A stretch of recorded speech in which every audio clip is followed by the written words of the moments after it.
Ladies and gentlemen of Bachelor Nation, we have breaking news to get to regarding Bachelor Clayton's paternity scandal. His accuser has just released a new bombshell letter addressed to the public, to Bachelor Nation, to anyone who wants to listen. It's on her attorney's blog. Her attorney's also, I guess, doubling as her public relations, and we're going to share what she has to say. Now, we've always been accused of not getting the story right by her, and you only cover one side. Well, we've shared essentially everything she's put out there, everything Clayton's put out there, all the other victims, Mike, Matt, Greg, even the contractor guy, or the whole. I mean, really, we've tried to share every aspect of this story to the point where new lawyers have covered the story and said, "I'm going to look at this fairly." 4 hours later, they're like, "Whoa, what's going on here?" So we want more than anything here in my community, and I really hope those watching, we want safety for all, and by that I mean we want everyone to feel safe, to not feel attacked, to not feel, any of those types of things. But at the same time, accountability means getting down to the truth. And that's super important to me and to the community, getting down to the truth. Now, I'm going to share with you what she has to say. I have not read it yet.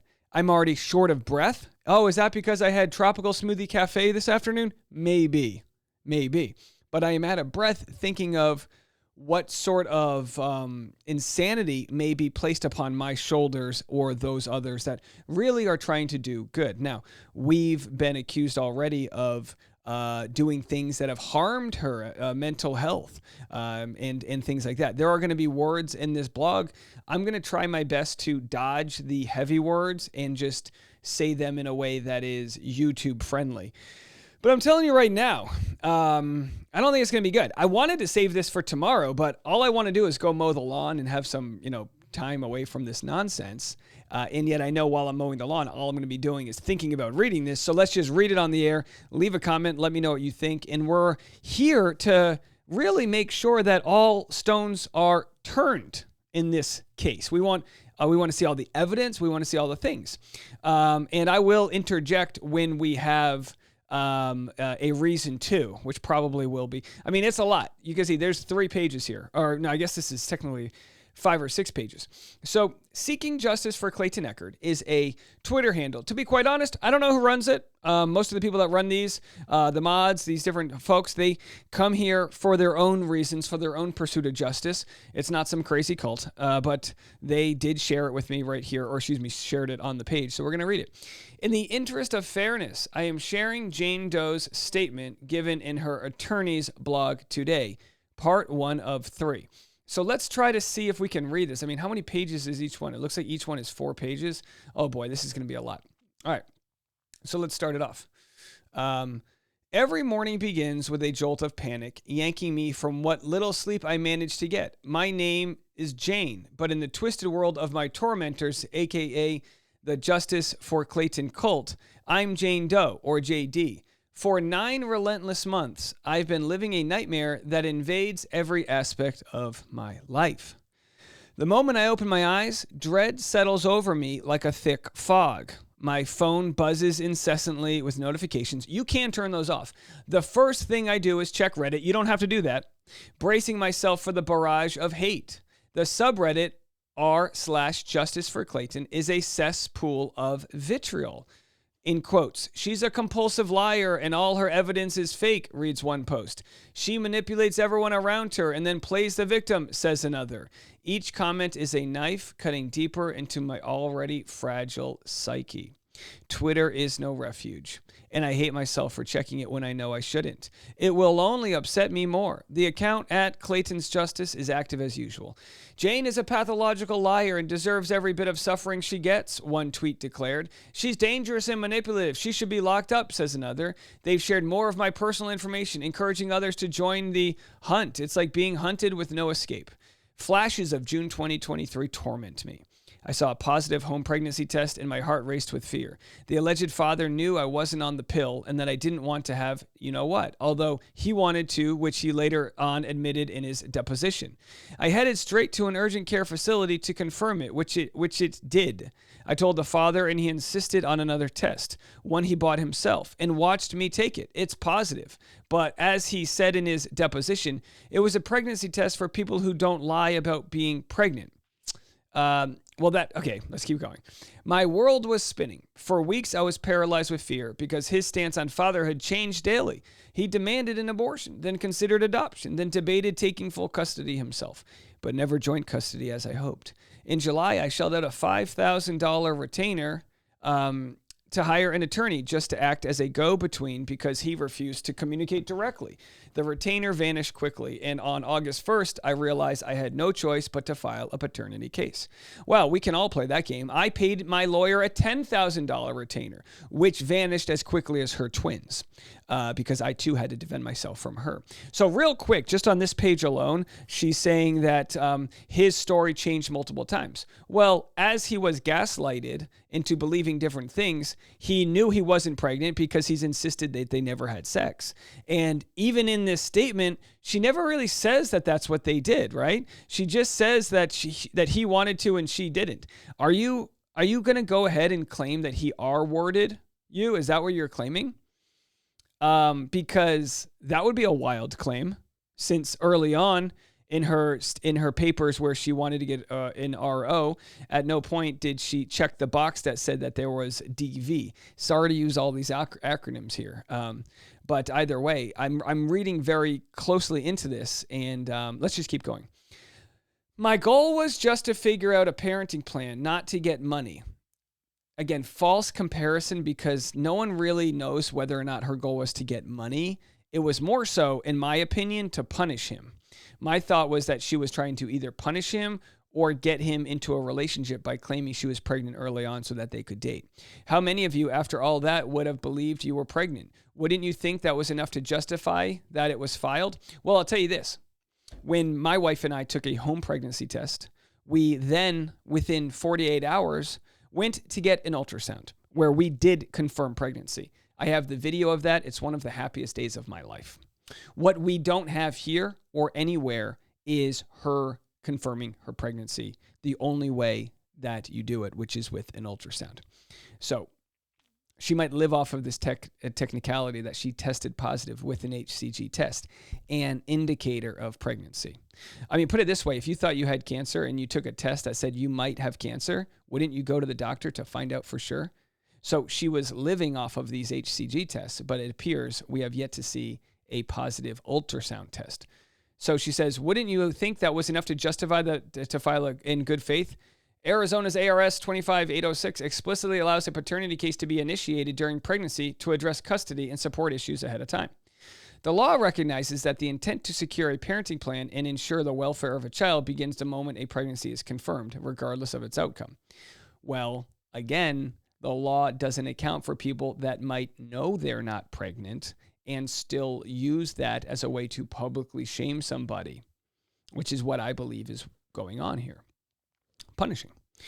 She said, I made multiple appointments with obstetricians. Okay, did you see any of those? Even sent my epilepsy records to a high-risk practice to get established.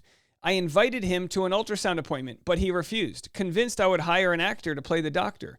Not kidding. Feeling isolated and desperate, I canceled the appointments. Oh, what a shame you canceled the appointments. Why would you do that? Later, after concerns about a miscarriage, I got a blood test confirming the pregnancy. Again, an HCG test, which was tested at 102 months after, unless there's another test I don't know about, months after she was pregnant. Later, after concerns about miscarriage, I got a blood test confirming the pregnancy. Yet today, nearly a year after I filed it and months after losing the pregnancy, the alleged father and the cult think that I would be sanctioned and pay attorney's fees for filing a paternity case. Sorry, there's just some words I can't see here. Should a woman be punished every time she is wrong about paternity, but genuinely believes she is right and drags a man into court only to have the case dismissed? Should she be sanctioned by the court for literally trying to do the right thing by the child? What kind of precedent does that set? Especially in my case, where there are confirmed urine and blood tests obtained via a HIPAA release given to the other side, proving my pregnancy. I don't know if those tests prove a pregnancy. And when she says, what precedent would this set? To be quite honest, I think it sets a precedent where we now use ultrasounds to confirm pregnancy. I think that's the type of precedent it should set. We'll call it Clayton's Law.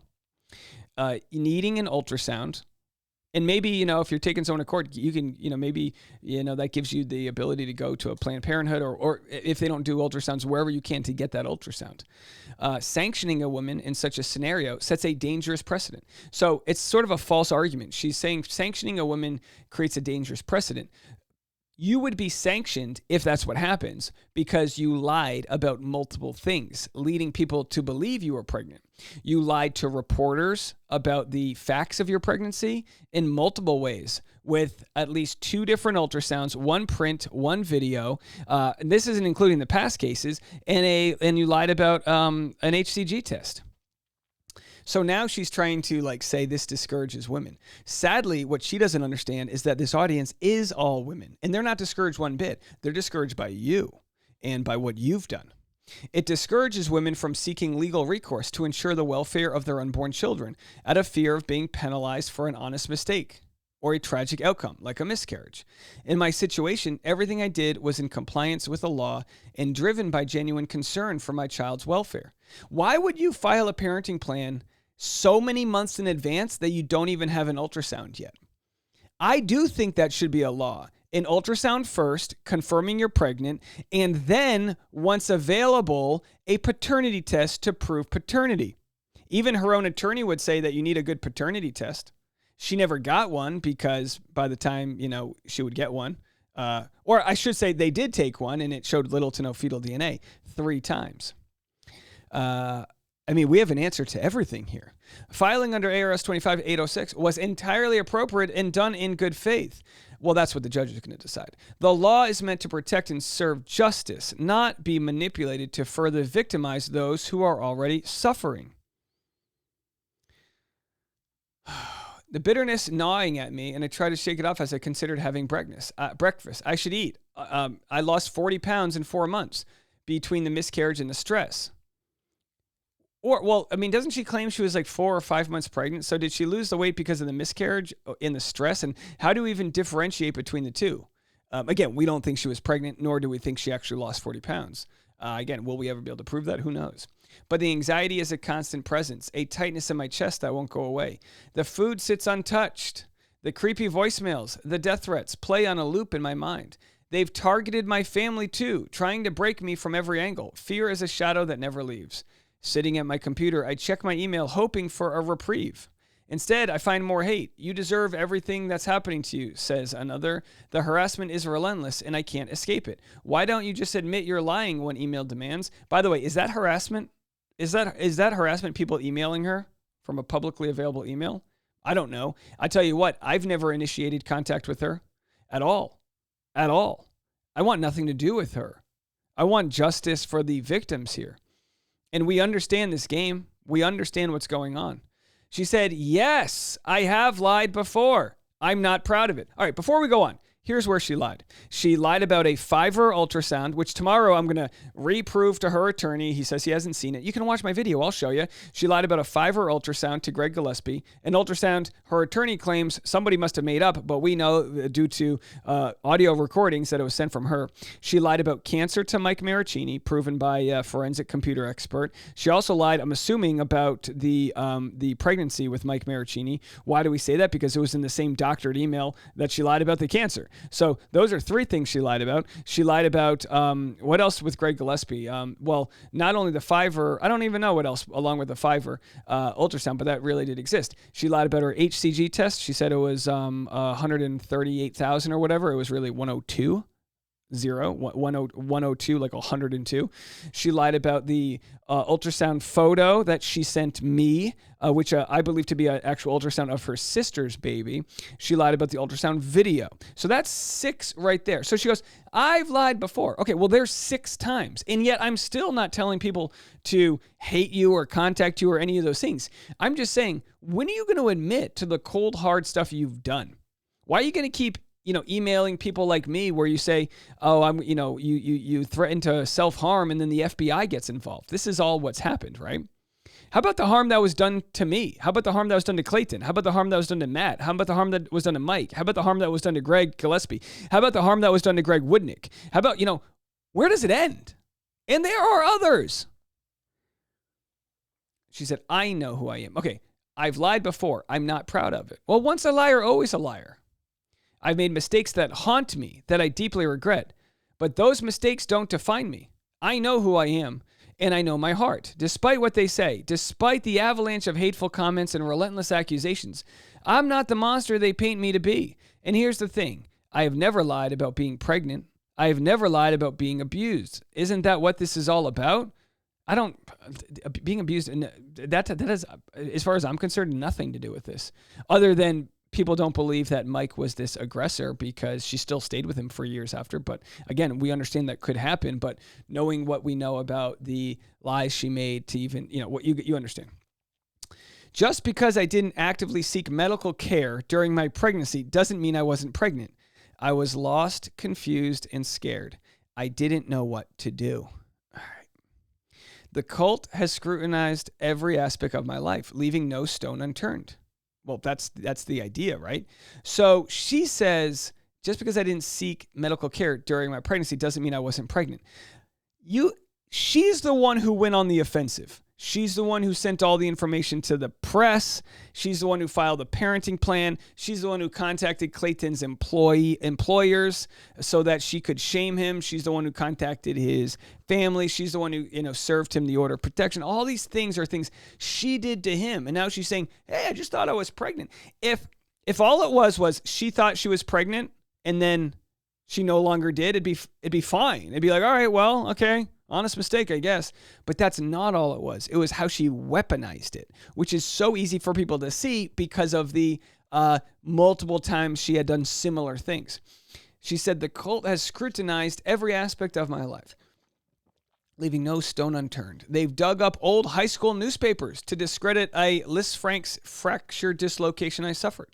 They've analyzed the deed on my parents' house and on one I recently bought, the financing we obtained, and feel entitled to my medical records. They know where I've spent my weekends. They know what kind of sandwich I eat. Well, in her bio, it said she eats burritos. And they even make fun of my order. They contact business acquaintances and friends to try to promote justice for Clayton. Nothing is off limits. Their obsession is all-consuming, and they act as if their mission is to unearth every aspect of my life and turn it into a weapon against me. They act as though I've never worked a day in my life. They spread the lie that I am given a large allowance by my father yearly, as if. The truth is, I've worked hard my entire life. I've built multiple businesses, made my own money, and stood on my own 2 feet. But they ignore that. They paint me as a spoiled, lazy fraud, living off my father's money. They'll claim that that's not true as soon as this piece is out. They'll flood their Discord channels and Reddit threads with accusations, calling me a liar once again. They'll say I'm making it all up, that I'm just trying to garner sympathy. Lunchtime comes and goes. The anxiety is too overwhelming. My mind flashes to one of the few things I'm still proud of, my TEDx talk, the one they're obsessed with getting taken down. In my talk, I shared a story about a stranger on a plane who handed me a letter telling me I was being abused based on what she overheard my ex telling me. That letter was a lifeline, a moment of clarity that helped me see my situation for what it was. The woman who wrote the letter even provided a declaration for my RO hearing against my abuser. After 6 years of communication, we finally met in person. But the skeptics couldn't accept this. They hired a handwriting analyst to compare the letter to my handwriting, convinced that I had fabricated the entire story.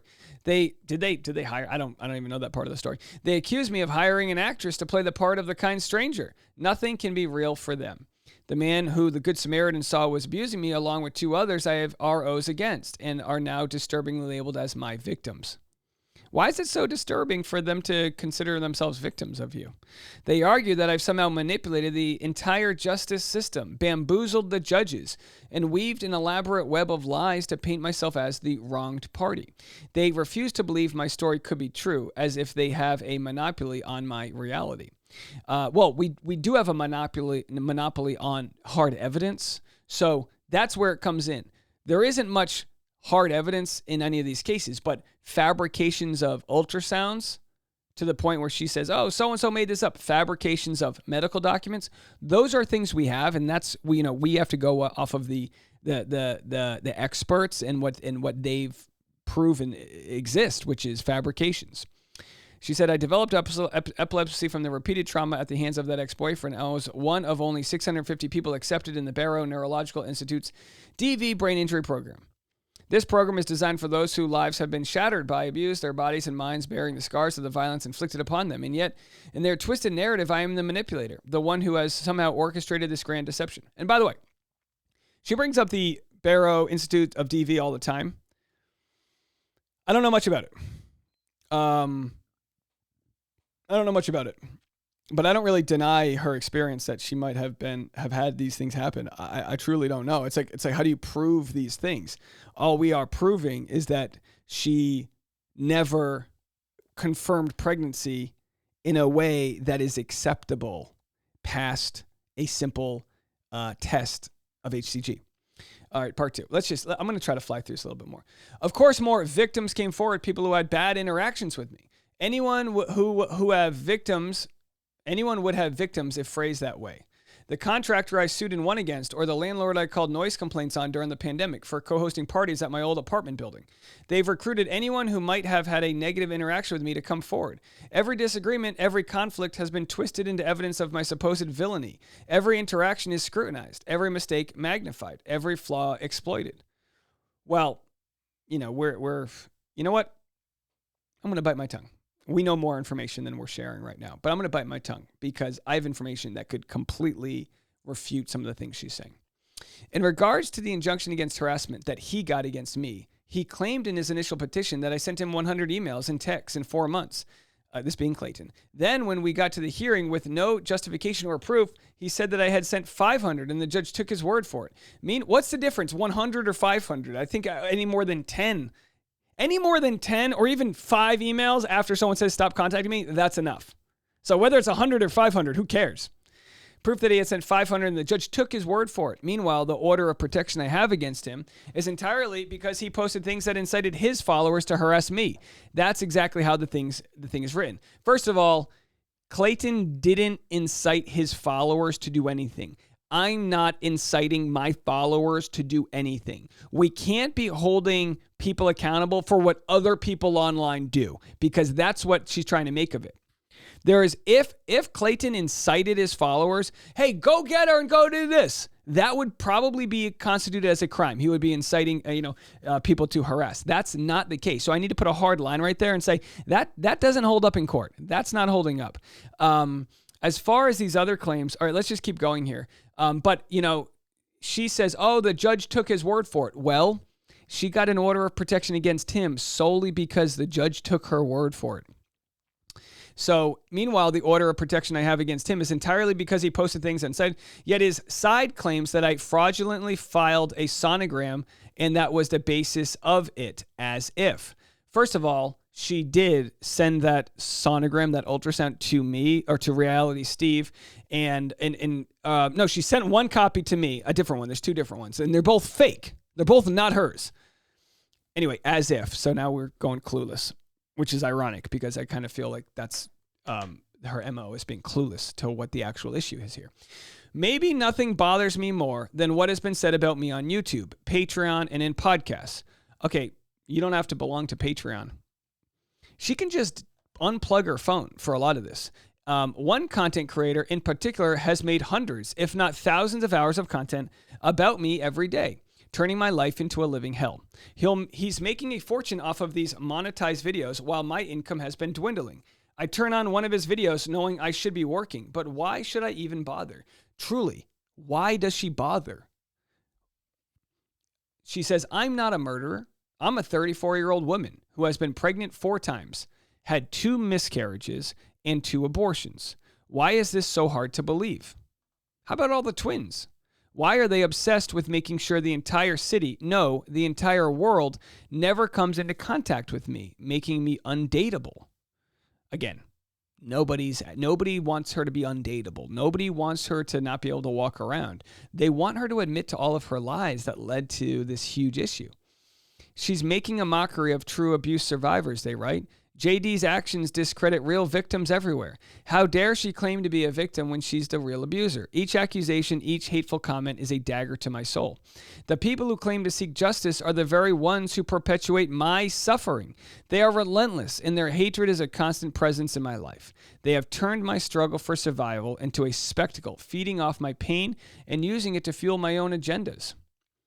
As evening approaches, I try to find some peace. I order dinner, but the food tastes like ash in my mouth.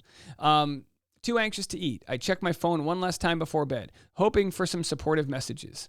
Where are the supportive messages? Where are the friends? Where's anybody who believes her? There are a few, but the majority are filled with hate. Where are the few? Who are the people supporting? And good that you've got a support system, but there's a reason why people don't believe her, because they've all done their own work and their own research and have their own critical thinking skills. They know how close I've come to breaking, how their words have pushed me to the brink. They know, and yet they don't stop. They revel in my pain and the power they have to make me suffer.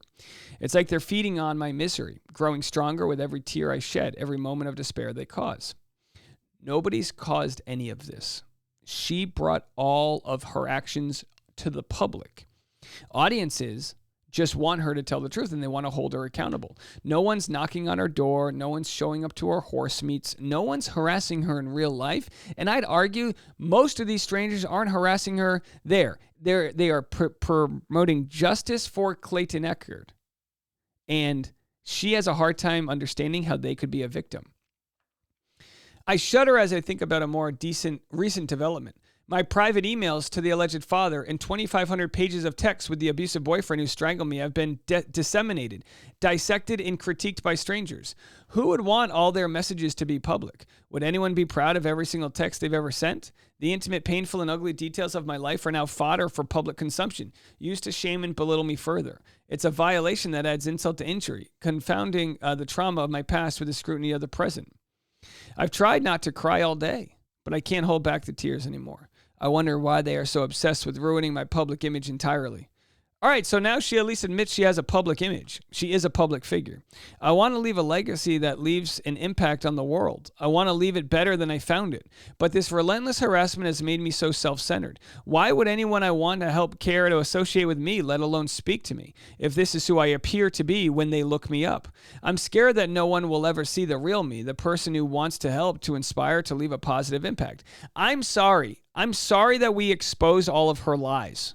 She's admitted to lying. We've exposed it. She wants us all to move on. She had the chance to admit it to Clayton, and he would have dropped it. And shortly thereafter, we also would have dropped it. We would have covered the story and moved on. I know this piece will only serve as additional fodder for the Justice for Clayton cult. Obsessed content creators will make monetized videos dissecting my words, mocking my pain, making fun of my looks, and stripping me of my humanity. I don't think I've ever made fun of her looks. Nor am I mocking her pain. I believe she feels a lot of pain here. I just end up believing that the pain she's feeling is more or less due to the consequences of her actions, that being lying about all these different things. They'll read my story, criticize every sentence, and use it to fuel their hateful narratives. But I need to speak. I need to reclaim my voice, if only for a moment, even if it means giving them more ammunition to attack me with. I need to feel like my existence still matters. Again, I have no hate in my body for her. I mean, she emailed Greg Gillespie, the judge, accusing them of crazy things. She's done dark, dark things to ruin these men. And an eye for an eye makes the whole world blind. I would prefer a scenario where she gets help. What is their end goal? Why do they get an adrenaline rush from trying to break someone who they know has been the S word? Why do they feel like this is a good community to be a part of? I lie there, staring into the darkness, feeling the weight of their hatred pressing down on me.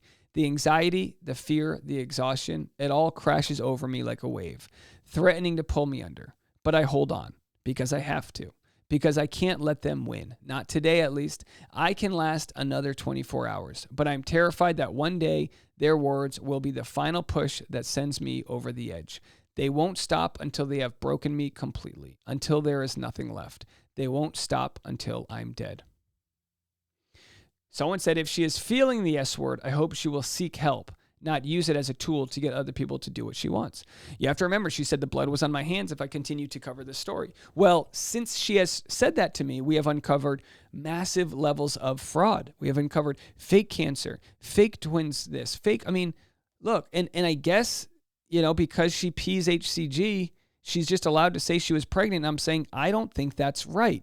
And I think the judge is going to side with that, which is she had every chance in the book. It wasn't like, all right, I have to file a paternity suit by tomorrow or else. No, that wasn't the case. She had all the time in the world. And she says, well, I backtracked on the appointments I scheduled. Why? In the effort it took her to file the paternity case, she could have walked into any OB's office and gotten an ultrasound.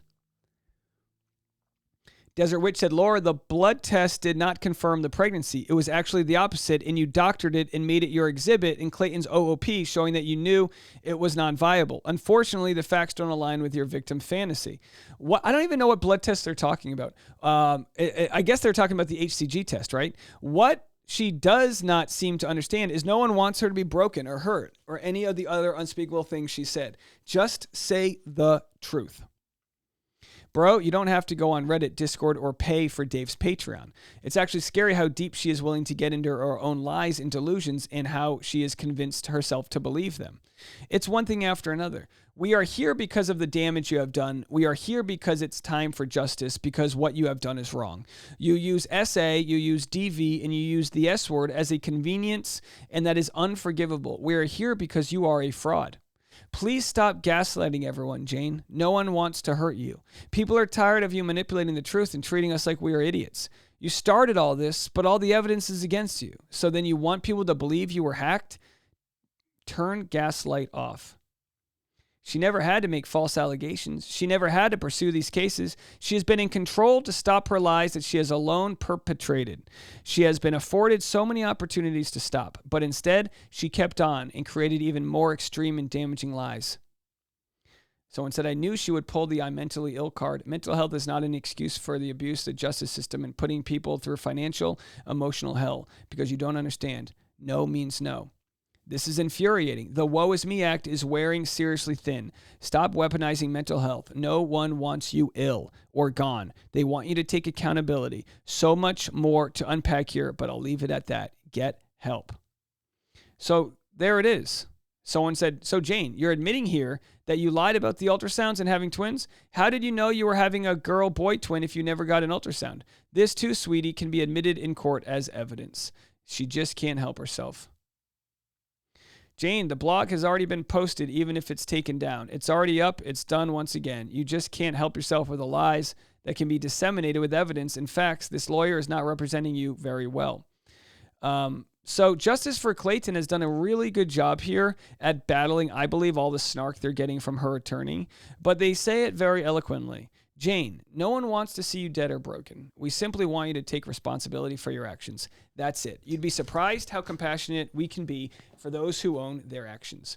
I'm going to let's remove this graphic right here because I really want this to hammer home here because I do believe that that Laura does listen to this. We don't want you to hurt yourself. We don't want you to feel misery. We don't want you to feel like your cell phone is the worst bully in your life. We don't want you to feel as if you've got the world up against you. What has happened in the last several months is that we have covered this story to a point that you might not have expected because you brought this into the court of Bachelor Nation where there is a lot of public interest. You are a public figure. You're proud of your TEDx talk. You're proud of your podcast. And maybe you are entrepreneurial.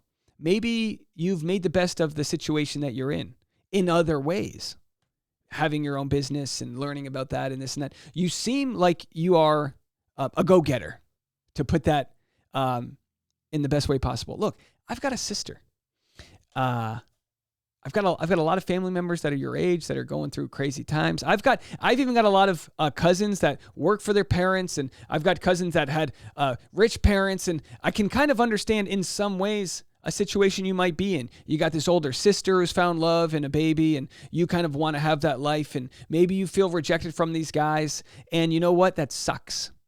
All I can say is this. Sometimes life sucks until it doesn't. We don't always get what we want, but it points us into the right direction. You're not going to believe this. But you might. You're not going to believe this, but you might. We're trying to point you in the right direction here. Your lies in all of the things you've lied about, dating back years that we've proven, those lies, you don't have to do that. You can either admit to all of it or you can just drop it all and just try to move on. Take the loss, take whatever, and just move on. I understand it's super damaging to your character. I understand that. Where's the remorse for the character of the men that couldn't defend themselves because they weren't public figures? Where's that? Where's the humility there? So you think I'm some big bad guy, and you wonder why we've got tens of thousands of people supporting the content I make and not supporting your story. And it comes down to authenticity. Every step of the way, you're in the Patreon, you know this, every step of the way, I've shown my blueprint. I've shown I've shown not just a math equation, but what I did to get there. I've shown everything. I've shown all of the different people that have come forward. I've shown my hand every step of the way. I've shown all of the evidence that was doctored, how it was doctored, where it was doctored, and when it was doctored. We've got it all. And I believe the most interesting TED Talk you could ever make is telling the truth. And it can start right now. I might just be delusional and optimistic here, but I'd sit down right next to you with a third party present. I hope you understand. I would sit down right next to you and workshop that idea of how you can tell the truth moving forward. And like some people have also said, I think it's the most compelling thing you can do at this point. And I think you'd be surprised how quickly people would say, you know what? There are mental health issues. And when you take the right steps to overcome them, the world is a friendly place. Join our side. There is room at the table. Join our side and see the light and see the friendliness. Now, will you take a hit if you lose to Clayton and decide not to appeal? Yeah, sure. Now, the problem that I see right now from what we watched is that you're setting yourself up to have a harassment lawsuit against me and other content creators. You're setting yourself up to say you've lost weight and you've been under duress and you can't work and you're being harassed and all these other things. Do whatever you want to do, but just know I'm going to come back with as much might to prove that I've been telling the truth, to prove beyond a shadow of a doubt, 80, 90, 100 different times. So you say, oh, he's made thousands of hours of videos. I've got 100 examples where I've said, lay off her. Don't email her. Don't harass her. Let's pursue justice. We're still here pursuing justice. So while you think on June 10th, I'm going to be there to harass you, not true. I am there to see justice cross the finish line. Do you want to be on the side that now moves forward with truth, with love? I'm telling you right now, the energy of love is way stronger than the energy of hate. No one wants you to be harmed in any way, physically, mentally, spiritually. Let's work towards some recovery. I will be back tomorrow and the day after that, and I will continue to discuss this story. You can continue to paint me as someone who's crazy and obsessed and that this is a cult. I'm letting you know right now, it's not that way, and there's a seat at the table. I'll see you guys tomorrow.